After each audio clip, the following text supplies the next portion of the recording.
It's a massive issue. Like at Conquest, we've never had a penny of funding from anyone. We've not even been advised about any funding. We've not been, every time any of our coaches go on a calls, local FA have not said a thing about it. I don't know if that's because it's not available or because the area we're in, we don't get given it.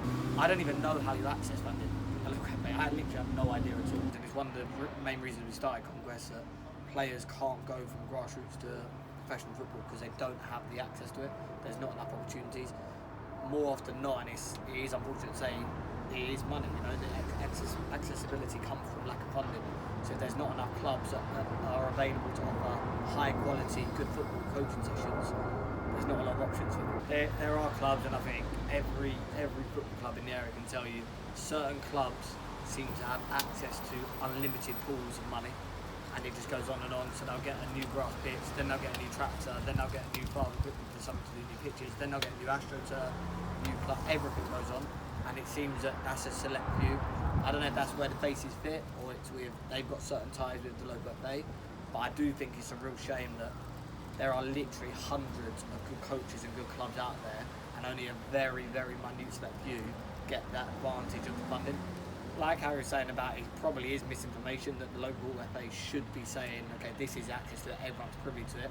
There probably should be a cap as well, so this club have had X amount, so now they should distribute as well. That money needs to be distributed evenly and equally among all teams, regardless of whether they've got a clubhouse or whether they've been part of the league for 35, 40 years.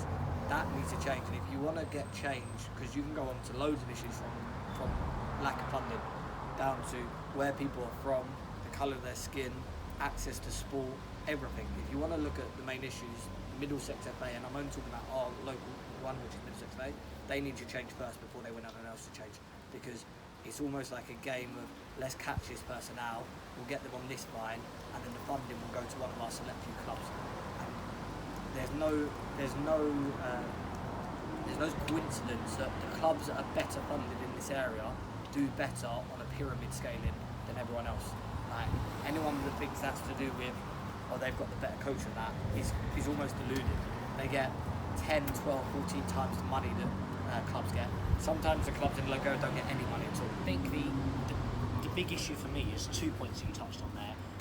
One is definitely representation. So when they're making these cards and then they're giving this information to local clubs, who in your local FA or wider really represents you and what you're about and can understand the sort of situation you're in and the effect that lack of funding may have, because at the end of the day they're just trying to jump through certain hoops and tick certain check boxes. It seems like all the time there's more money in wider football, so the pro game, international football, there's more money in all of these things, and every single time grassroots football in this country is facing cards, which doesn't make any sense because it all starts with the grassroots football. And I think just mainly on what you touched about, sometimes it's about don't distribute this money or this funding based on the size of the club or who they know and things like that. Distribute this money equally amongst clubs, oversee how they then use that money, how they spend that money, and that's when you'll start to see change.